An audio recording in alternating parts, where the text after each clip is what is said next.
Surface laptop 4 purchase করতে পারেন, core i 7 এর 10 জেনারেশন, কোরাই 7 এর 11 জেনারেশন, 16 জিবি RAM and ওরে 512 ভাই জিবি এত সুন্দর ল্যাপটপ, একদম বাট জাস্ট ব্ল্যাক ডায়মন্ড ভাই, ও ভাই ডায়মন্ড এক্স্যাক্টলি মানে কালো গরু।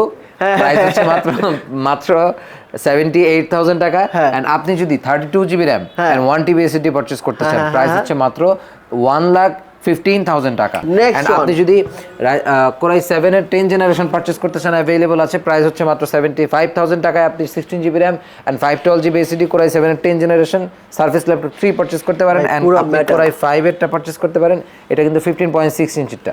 এরপর যদি আমি দেখাই যে সারফেস ল্যাপটপ 3 আপনি Core i 7 16 GB RAM and 512 GB SSD 10 generation 15.6 inch touch screen display পাচ্ছেন এন্ড আপনি ব্যাকলাইট কিবোর্ড পেয়ে যাচ্ছেন এটাতে। হ্যাঁ ঠিক আছে, যাদের বড় ডিসপ্লে প্রয়োজন এন্ড আপনি শার্প একটা ডিসপ্লে চান এন্ড সাউন্ড কোয়ালিটি মারাত্মক সুন্দর, না শুনলে বুঝতে পারবেন না। প্রাইস হচ্ছে মাত্র 76,000 টাকায় আপনি এই ল্যাপটপটি পারচেজ করতে পারেন।